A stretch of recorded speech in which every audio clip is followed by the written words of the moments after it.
नमस्कार, मैं हूं अंशु खान। दिन भर की खबरों में सबसे पहले डालती नजर आज के मुख्य समाचारों पर। फिल्टर किए बगैर ट्यूबवेल का खारा पानी सप्लाई करने से आक्रोशित हुए ग्रामीण। ट्रेड यूनियन की देशव्यापी हड़ताल 9 जुलाई को सीटू का स्थापना दिवस भी मनाया। नगर परिषद में शामिल नगर पालिका बनी ग्राम पंचायतों में शुरू हो मनरेगा कार्य। हिंदी की जगह अंग्रेजी में आए पेपर, परीक्षार्थी हुए परेशान। बीएससी फाइनल ईयर वनस्पति विज्ञान सेकंड पेपर में गड़बड़ी। अब खबरें विस्तार से। राजस्थान विधानसभा अध्यक्ष वासुदेव देवनानी रविवार 1 जून को हनुमानगढ़ जिले के दौरे पर रहेंगे। निर्धारित कार्यक्रम के अनुसार वे प्रातः 8-10 बजे हनुमानगढ़ पहुंचेंगे। यहां दोपहर 12 बजे सूरतगढ़ रोड स्थित श्री खुशहालदास विश्वविद्यालय परिसर में भवन लोकार्पण, प्रतिभा सम्मान समारोह व अन्य स्थानीय कार्यक्रमों में शामिल होंगे। कार्यक्रम में जिले भर की विशिष्ट प्रतिभाओं का सम्मान भी किया जाएगा। जिले में आपातकालीन स्थितियों से निपटने की तैयारियों को परखने के उद्देश्य से शनिवार शाम 5 बजे ऑपरेशन शील्ड नामक द्वितीय सिविल डिफेंस मॉक ड्रिल का आयोजन किया जाएगा। इस अभ्यास में भारतीय वायुसेना, सिविल डिफेंस विभाग, पुलिस, चिकित्सा, फायर ब्रिगेड सहित कई विभाग सक्रिय भागीदारी निभाएंगे। शुक्रवार को राज्य के मुख्य सचिव सुधांशु पंत ने वीडियो कॉन्फ्रेंसिंग के माध्यम से इस अभियान के निर्देश दिए, जबकि जिला कलेक्टर कानाराम ने जिला स्तरीय एवं ब्लॉक स्तरीय अधिकारियों के साथ तैयारियों की समीक्षा की। जिला कलेक्टर कानाराम ने बताया कि जिले के सभी सायरन एक साथ बजेंगे और मॉक ड्रिल जिले के अलग अलग 2-3 स्थानों पर आयोजित की जाएगी, जहां विभागों की प्रतिक्रिया और प्रभावशीलता देखी जाएगी। पिछली मॉक ड्रिल की कमियों को दूर करते हुए इस बार का अभ्यास अधिक सटीक और प्रभावी बनाने के प्रयास किए जा रहे हैं। आमजन घबराए नहीं और प्रशासन का सहयोग करें। जिन्हें क्षेत्रों में आपात सेवाओं को छोड़कर 15 मिनट का पूर्ण ब्लॉकआउट किया जाएगा। ब्लैकआउट अभ्यास के दौरान सायरन सुनते ही घरों की लाइटें बंद कर दें।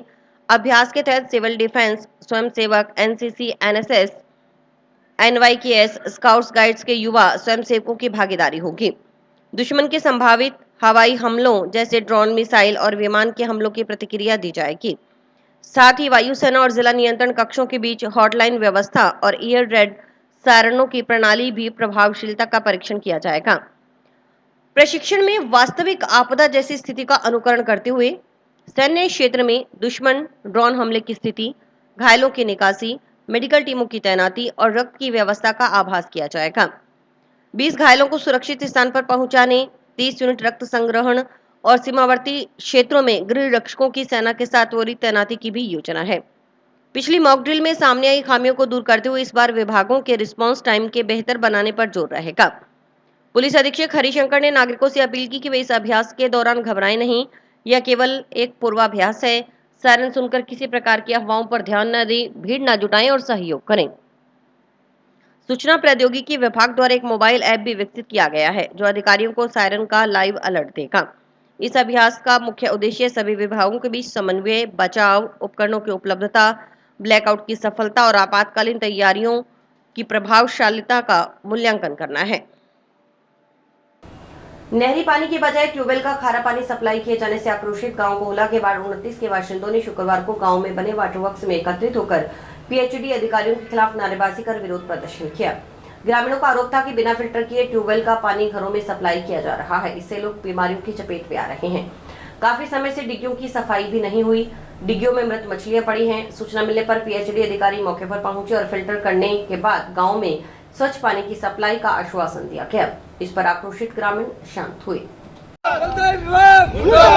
हमारे को साफ पानी दो, साफ पानी दो, साफ पानी दो, साफ पानी दो, साफ पानी दो, साफ पानी दो, साफ पानी दो। कुएं का पानी बंद करो, बंद करो, बंद करो, ट्यूबवेल का पानी बंद करो, बंद करो, बंद करो, खारा पानी बंद करो, बंद करो, बंद करो, जनता को मारना बंद करो, बंद करो, बंद करो। कोला एक मुर्दाबाद, फटवर्क संयंत्र मुर्दाबाद, मुर्दाबाद, मुर्दाबाद, जलदाय विभाग मुर्दाबाद, मुर्दाबाद, मुर्दाबाद। वाटर वर्क्स में एकत्रित ग्रामीणों ने कहा कि साफ पानी मिलना हमारा मौलिक अधिकार है, लेकिन जलदाय विभाग के अधिकारियों और कर्मचारियों की निष्क्रियता के कारण गांव के वाटर वर्क्स में बनी डिग्गियों में गंदगी भरी हुई है। न ही पर्याप्त मात्रा में पानी है। एक लाइन विशेष में तो नहर का पानी सप्लाई किया जा रहा है, उसके लिए पानी रिजर्व रखा जाता है, लेकिन शेष पूरे गाँव में ट्यूबवेल का पानी बिना फिल्टर किए सप्लाई किया जा रहा है, जबकि ट्यूबवेल का पानी खारा, शोरायुक्त और पीने के योग्य नहीं है। इस पानी को पीने से ग्रामीणों के पेट में बीमारियां हो रही हैं। वाटर वर्क्स में लगे फिल्टर खराब पड़े हैं।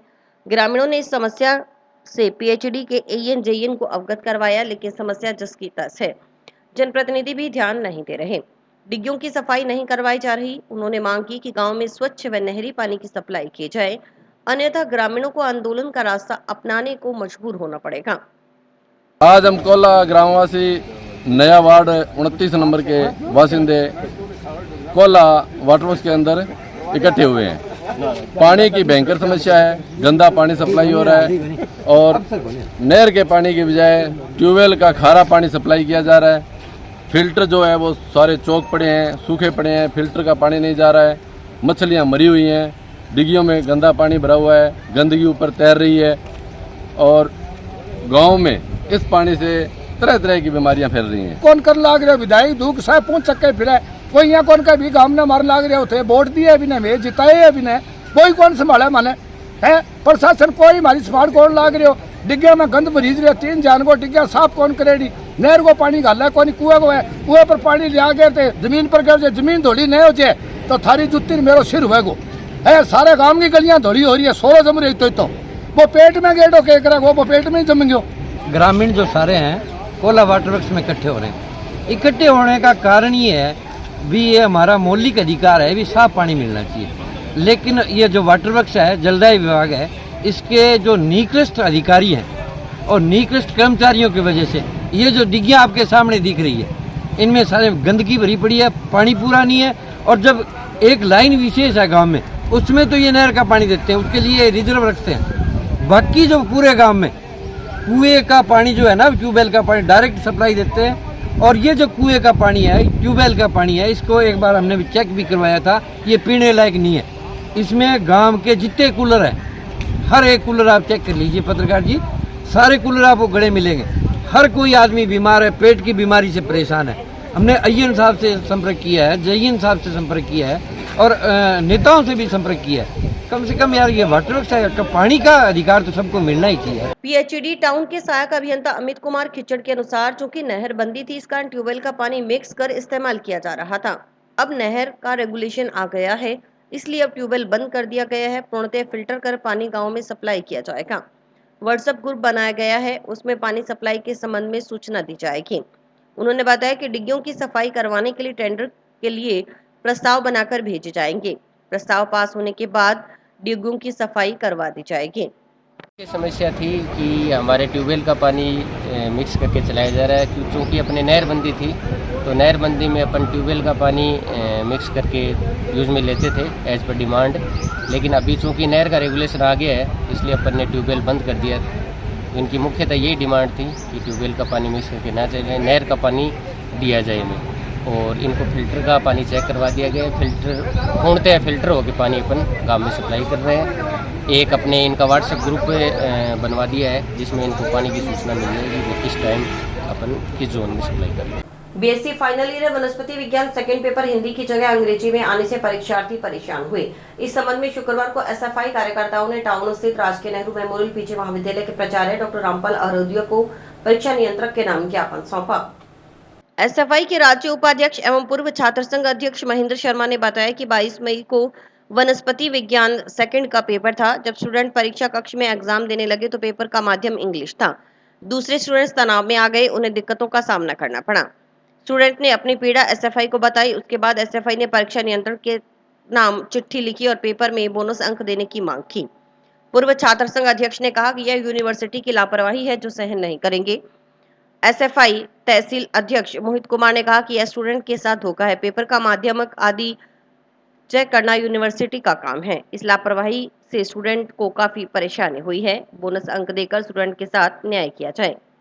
आज एसएफआई द्वारा गवर्नमेंट नेहरू मेमोरियल कॉलेज के अंदर प्राचार्य के मार्फत परीक्षा नियंत्रक को ज्ञापन दिया है। जो पिछली 22 मई को जो एग्जाम हुआ है बोटनी का फाइनल का सेकंड पेपर, जिसके अंदर बहुत सारी गड़बड़ी आई है। जिसमें गड़बड़ी में देखें तो अपने जो माध्यम है लैंग्वेज का माध्यम है जो अंग्रेजी में आ गया, जिस कारण बहुत सारे विद्यार्थी तनाव में हैं।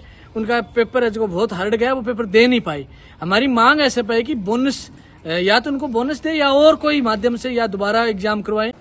टाउन स्थित जनशक्ति भवन में शुक्रवार को भारतीय ट्रेड यूनियन सीटू का 55वां स्थापना दिवस मनाया गया।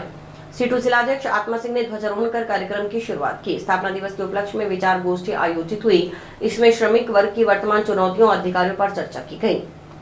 किसी भी मजदूर को कहीं भी कोई काम करता है, वहां उसके ऊपर दुर्घटना हो जाती है, उसका हाथ कट जाए, उसका पैर कट जाए, जब भगवान ना करे उसकी मृत्यु हो जाए, तो उसके तहत हमें वहां उस मालिक को उसका कंपनसेशन देना पड़ेगा, उसका मुआवजा देना पड़ेगा। अगर ये कानून जो बुजुर्ग लोग थे, जो हमारे शहीद थे, उन्होंने लड़कर ये कानून जो लागू करवाए हैं, अगर हिंदुस्तान की सरकार ने इन्हें बदलकर 4 कोडों में बदल दिया और हम इसमें कुछ ना कर पाए, तो आने वाला जो समा है वो मजदूर वर्ग के लिए गुलामी का समा रहेगा।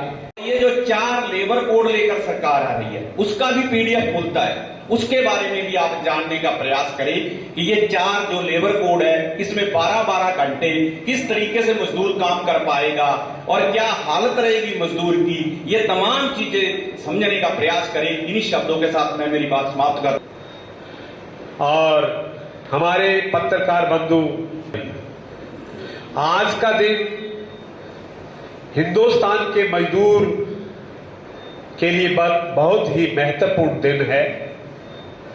आज के ही दिन हमारे CITU, हिंदी में जिसको भारतीय ट्रेड यूनियन केंद्र CITU हम कहते हैं, उसकी स्थापना हुई।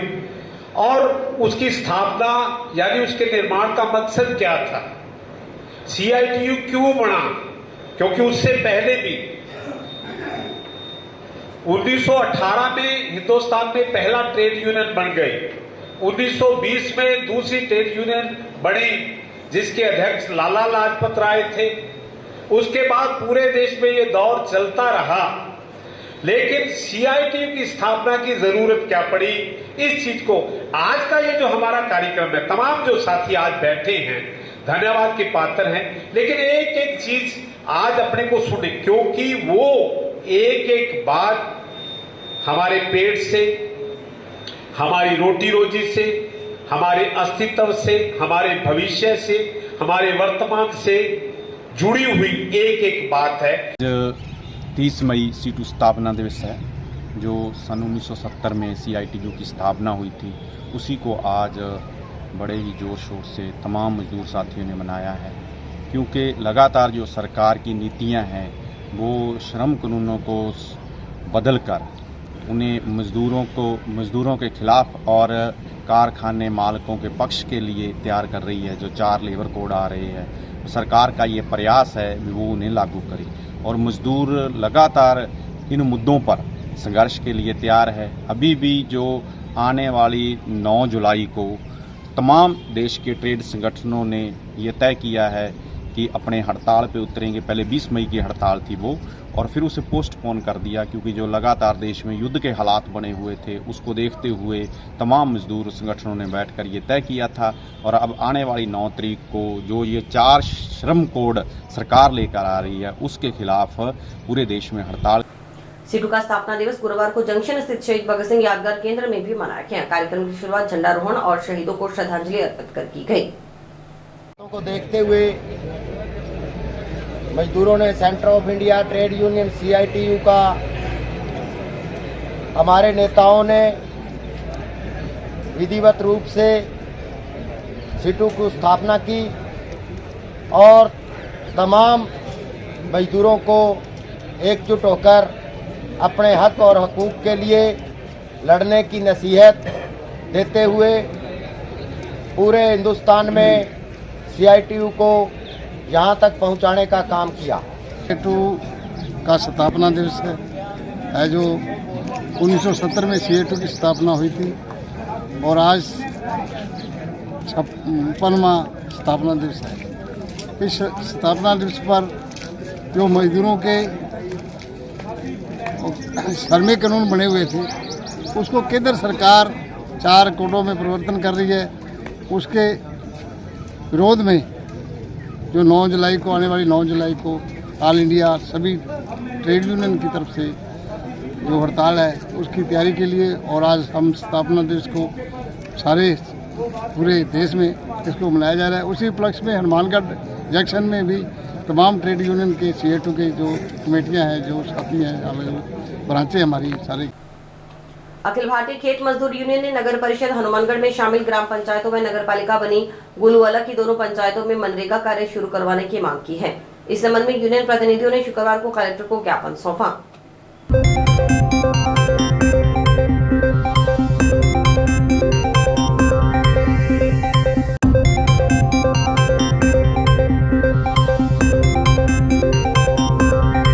का हमारा अधिकार है, वह हम देना पड़ती।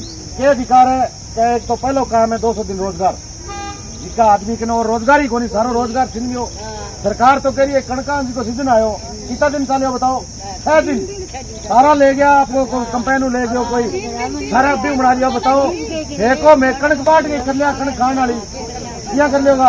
अब सरकार नया रूल ले गया ये क्या जिका आदमी गया घरे मोटरसाइकिल है, भैंस है, टेलीविजन है, फिर कणक कौन मिलती तो कणक जाए। मैं तो बोलोगे नहीं क्यों काम कौन चलेगा भाई? थाने थारी बात खातर लड़ना पड़ेगा, थाना कहना पड़ेगा मेरा अधिकार है। माने जी को मैं तो कहा सिर्फ 5 किलो कणक ही नहीं, मैं तो आ मांग करी है कि एक आदमी जिके को जॉब कार्ड बने रहा है, जिके राशन डीलर जी को दुकान पर जावा है, लेका सार्वजनिक वितरण प्रणाली मजबूत करो बटाए। आटो राशन दाल तेल कपड़ो पहला मिलता को नहीं, आपका का वो मिलना चाहिए। पर थे की 4 पंचायत इंग अंदर जोड़ी है नगर परिषद हनुमानगढ़ के अंदर। कोल्ला दो कैंजे और सखजवाला सिंगाड़ा आ 4 पंचायत खातर बा फोन करियो। फिर मेरी जो 5-7 दिनों को बन टाइम दे दिया, 5-7 दिन में हमारा काम शुरू करना है और बजट भी लियो, पूरा पीसा भी हुआ है। से यहाँ निवादन और शागदान से यहाँ पर हमारा काम नहीं चल रहे है, उनको नहीं छात्रवृत्ति आ रही है और गरीब लोग जनता वहाँ पर आके चक्कर काट रहे, काम चल नहीं रहा है। ये क्या नगर पालिका बनाई गई तो हमारे ये जॉब कार्ड जी चालू नहीं किया, हमारे तो हमारा काम नरेगा का पूरा चाहिए। गरीब लोगों को आपकी सभी काम पूरा चाहिए, कोई काम अधूरा पड़े आगे की कोई काम की नरेगा खतरा भूखा मरता है। जमा हमारा जमीन नहीं, कोई जायदाद नहीं, मजदूर हाँ बिल्कुल ही, बच्चा करे भट्टा पर काम है। ठीक है, माने नरेगा चाहिए, नरेगा चाहिए, नरेगा मरता आया मेरे माने नरेगा माने काम दो चले नहीं। अब गरीब आदमी खावे के नरेगा चलेगी तो खावांगा, दसांगी तो बेकार के ले लेके घूमना पड़ गया, मैं के खावा आ जड़ी मंजूरी है हमारे तो आई खाना नहीं या चला थी तो सारा बढ़िया। जंक्शन के वार्ड 10 धानका मोहल्ला में पिछले कई दिनों से दूषित और बदबूदार पानी की सप्लाई हो रही है। पानी के साथ कबूतरों के पंख भी आ रहे हैं। मजबूरी में वार्डवासियों को अन्यत्र जगहों से पानी लाकर दैनिक कार्य निपटाने पड़ रहे हैं। वार्डवासी दर्शन कुमार मिड्ढा व बबलेश भवेजा के अनुसार वार्ड 10 में बदबूदार पानी की सप्लाई हो रही है। पानी के साथ कबूतर के पंख आदि आ रहे हैं। ये समस्या पिछले करीब 1 माह से चली आ रही है। वाटर वर्क्स के कर्मचारियों को भी मौके पर बुलाकर गंदा पानी दिखाया गया। वार्डवासियों को अन्य जगहों से पानी लाकर पीना पड़ रहा है। उन्होंने चेतावनी दी कि यदि समस्या का समाधान नहीं हुआ तो धरना प्रदर्शन उनकी मजबूरी होगी। माहौल जी मोहित जी आपको दिखाते हैं, अभी बोतल है हमारे पास भरी हुई है, ये बंद प्लग है। देखो ये हमने इसलिए बंद प्लग लगाया हुआ था कि ताकि मान लो कोई मट्टी मोटी आए तो हम इसको खोल लें ताकि वाश हो जाए लाइनें सारी हमारे। जब हमने बदबू आने लगी तो हमने इसको वाश खोलना ना इसको बंद प्लग को, तो उसमें से ये देखो बोतल में, तो उसमें से मरे हुए कबूतर निकले हैं, पंख वगैरह अडिये वगैरह, और आपको दिखाएंगे अब देखना। इसमें 1.5 महीना हो गया और हमारे जो वाटर उसमें हमने शिकायत करी थी और उनके कर्मचारी भी आए थे, देख के चले गए। ये भी देखा उन्होंने, हाँ देख के गए कि जी हम कर देंगे। उस बात को मेरे ख्याल हफ्ता 10 दिन हो गए, सैंपल भी ले गए थे। हाँ सैंपल भी लेके गए। ये वार्ड नंबर 10 नया और धानका मोहल्ला मिड्डे की दुकान के पास। पानी का बहुत बुरा हाल है, ये इतना गंदा पानी आ रहा है, कल को कोई बीमार पड़ जाता है तो उसकी जिम्मेवारी प्रशासन की होगी, उसकी जिम्मेवारी उन्हीं की रहेगी। हम चाहते हैं कि जल्दी जल्दी इसका निदान किया जाए। शिकायत करी हुई है वाटर वर्क्स में, पहले कई बार कर चुके हैं। शुरू में पहले बहुत ज़्यादा आ रहा था, अब फिर वापस आने लगी इसके अंदर कबूतर वगैरह, तो इसलिए हम चाहते हैं प्रशासन से कि जल्दी जल्दी इसका निदान किया जाए। बहुत गंदा की बदबू मार रहा है, 10-15 दिन हो गए कबूतर वगैरह के पंख वगैरह या और भी निकले हैं। समाचार अभी और भी हैं, देखते रहिए स्काई चैनल। नमस्कार दोस्तों, मैं डॉक्टर निधि डोमेवाले फोकस नागपाल आई हॉस्पिटल से, जो 40 साल से आँखों की बहुत अच्छी सर्विस दे रहा है। आपको ये बताते हुए मुझे खुशी हो रही है कि अब चश्मा निकालने का ऑपरेशन जो लेज़र द्वारा किया जाता है, जिसे लेसिक कहते हैं, वो यहाँ पर शुरू हो चुका है। लेसिक यानी लेज़र द्वारा आपके आँख का चश्मे का नंबर हटाया जाता है। ये चश्मे का नंबर हटाने के लिए लेज़र किरणों का प्रयोग किया जाता है। हमारे यहाँ हनुमानगढ़ में आधुनिक तकनीक की मशीनें हैं जो FDA अप्रूव्ड है, जो आपकी आंखों के लिए बहुत सुरक्षित है। बिना नुकसान के आपका चश्मे का नंबर हट जाएगा। लेसिक ऑपरेशन से मरीज़ को घबराने की कोई ज़रूरत नहीं है, क्योंकि इस ऑपरेशन में आपको आँख में कोई टीका लगवाने की ज़रूरत नहीं है। हम आँख को एक ड्रॉप यानी एक दवाई के द्वारा सून करेंगे, उसके बाद आपका ऑपरेशन होगा, जो कि 10 से 15 मिनट में हो जाएगा। चलो आए, लेसिक ऑपरेशन के द्वारा अपनी नई ज़िंदगी की शुरुआत करें और चश्मा से मुक्त हो जाए। श्री अरुणवंशी सभा टाउन की ओर से शुक्रवार को समाज के आराध्य देव अरुण महाराज की जयंती मनाई गई। इस उपलक्ष्य में अरुणवंश धर्मशाला परिसर में कई कार्यक्रमों का आयोजन किया गया। कार्यक्रम की शुरुआत अरुण महाराज की पूजा अर्चना कर उनकी प्रतिमा पर पुष्पांजलि अर्पित कर की गई। इसके बाद धर्मशाला के बाहर ठंडे मीठे जल की छबील लगाई गई। अमृतवाणी के पाठ का आयोजन किया गया। कार्यक्रम में पहुंचे विधायक गणेशराज बंसल ने अरुण महाराज के चित्र पर पुष्प अर्पित किए। इस मौके पर श्री अरुणवंश सभा के पदाधिकारियों ने विधायक का शॉल ओढ़ाकर और स्मृति चिन्ह भेंट कर सम्मान किया। साथ ही समाज के जितेंद्र बटला को जिला शिक्षा अधिकारी माध्यमिक हनुमानगढ़ नियुक्त होने पर समाज सेवी अमित महेश्वरी को शॉल ओढ़ाकर और स्मृति चिन्ह प्रदान कर सम्मान किया गया। कार्यक्रम को संबोधित करते हुए वक्ताओं ने अरुणवंश समाज के गौरवशाली इतिहास पर प्रकाश डाला। उन्होंने बताया कि अरुणवंशी भगवान श्री राम के पुत्र लव के वंशज हैं। इसी वंश में अरुण महाराज का प्रादुर्भाव रहा। धर्मशाला हनुमानगढ़ टाउन में श्री अरुण जी महाराज जी की जयंती के शुभ अवसर पर पधारे हुए शहर के मेरे अरुण समाज से संबंधित मेरे बड़े बुजुर्ग, मेरे हमसाथी, युवा वर्ग, मेरी माताएं बहनें, मातृशक्ति, प्यारे बच्चे और बच्चियों, आप सभी को श्री अरुण जी महाराज जी की इस जयंती पर आपको बहुत बहुत शुभकामनाएं, बहुत बहुत बधाइयाँ। और आप आज इतनी भारी संख्या में अरुण जी महाराज जी की जयंती पर पधारे, इसमें आपका बहुत बहुत स्वागत है। मैं श्री अरुण जी महाराज जी के चरणों में यही निवेदन करूँगा कि उनकी कृपा सदा हमारे पर इस क्षेत्र पर बरसती रहे।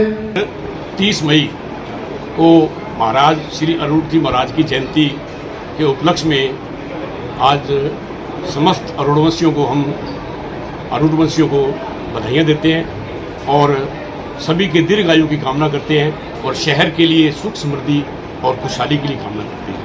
अरुण जयंती जो पूरे देश भर के अंदर बनाई जा रही है, ये अरुण महाराज जो हमारे कुल गुरु भी है, जो कि सूर्यवंश कुल से है, उनके पुत्र जो लव श्री राम वंश के हैं और उनके लव और कुछ दो संतानें थी, जिसमें लव जो है अरुण महाराज की परपोते हुए और कुछ जो है वो बढ़िया परिवार के अंदर उनके लव के जो हम लोग परिवार के अंदर ही है। और ये जो अरुण महाराज हैं वो उनके परपोते हैं। उनकी याद के अंदर जयंती के तौर पे हम लोग हर साल 30 मई को पूरे देश भर के अंदर अरुण जयंती बनाते हैं। नोहर पंचायत समिति साधारण सभा की बैठक शुक्रवार को नोहर पंचायत समिति सभागार में प्रधान सोहन ढील की अध्यक्षता में आयोजित हुई। बैठक में सबसे पहले पूर्व प्रधान विश्वपाल आर्य के निधन पर 2 मिनट का मौन रखकर श्रद्धांजलि अर्पित की गई। इसके बाद बैठक की विधिवत कार्रवाई शुरू हुई। बैठक की कार्रवाई शुरू करते हुए गत बैठक की कार्रवाई का अनुमोदन किया गया। बैठक में बिजली, पेयजल, सिंचाई, सड़क, चिकित्सा, कानून व्यवस्था, जल जीवन मिशन सहित विभिन्न विभागों से जुड़ी समस्याओं के अधिकारी मौजूद रहे। उपस्थित जनप्रतिनिधियों ने बैठक के माध्यम से अपने अपने क्षेत्र से जुड़ी समस्याओं को उठाते हुए उनके निराकरण की मांग की। इकबाल खत्म हुआ है, चाहे वो कोई भी आदमी हुए, बदमाश हुआ है, कोई हुआ है, इस टाइप के लोगों के ऊपर कार्रवाई होनी चाहिए। इसको इकबाल जो है वो बड़े हुए पुलिस के इकबाल उचाल रही हो, टोटल जो कार्यक्रम चल रही हो, ठीक है। पुलिस को एक जवान ही को 2 आदमी पर भारी पड़ती को मतलब के पड़ती को सम्मान है और ये टाइप की घटनाएं होती तो पड़ती को सम्मान है वो खत्म होती है। पुलिस ने आपको एसपी साहब ने मामले इकबाल जो है दिखा दें बीमा का प्रीमियम भर रखा था, जिसने सरसों का प्रीमियम भर रखा था, उनके आगे जब वो बात गई तो लोगों ने कहा कि पैसे हम भी दे देंगे भाई, हमारा भी क्लेम करवाओ। तो बोले नहीं, क्लेम तो सिर्फ गेहूं का आएगा। तो क्यों, हमारी फसल नहीं है क्या? तो सर वो कणक का भी नहीं बना, अन्य फसलों का भी नहीं बना, पूरे गांव के पंचायत समिति नौर की साधारण सभा की बैठक आयोजित की गई थी। सबसे पहले तो बैठक में हमारे पूर्व प्रधान विश्वपाल आर्य के आकस्मिक निधन पर शोक व्यक्त करने के बाद बैठक की शुरुआत हुई। तमाम विभागों के अधिकारी, एडीएम साहब, एसडीएम साहब, डिप्टी साहब, तहसीलदार और तमाम बीएलओज यहाँ उपस्थित थे। पंचायत समिति के तमाम सरपंच, सदस्य, सब ने अपने अपने क्षेत्र की समस्याओं से अधिकारियों को अवगत कराया। गत बैठक में जितने भी मुद्दे उठाए गए थे उनके निवारण के लिए विभाग ने क्या किया, वो विभाग के अधिकारियों ने अपने अपने विभाग की अनुपालना रिपोर्ट प्रस्तुत की और बड़े सौहार्दपूर्ण तरीके से पंचायत समिति की आज की बैठक संपन्न हुई और प्रयास किया कि ज़्यादा से ज़्यादा इस बैठक का फ़ायदा आम जनता को मिले, जनता की समस्याएं का समाधान हो, जिसमें बिजली, पानी और रोड की समस्याएं प्रमुख रही। उनका तमाम अधिकारियों का समयबद्ध तरीके से धीरे धीरे जैसे जैसे टेंडर और पैसा प्राप्त हो रहा है तमाम रोडों का सुदृढ़ीकरण किया जाएगा। पानी की जहाँ समस्या आ रही है, अभी जो नहरबंदी के कारण कुछ किल्लत ज़्यादा बढ़ी, अब पानी आ चुका है, आने के बाद में पेयजल व्यवस्था भी और इसी के साथ समाचार समाप्त हुए। रोजाना देखते रहिए समाचार। नमस्कार।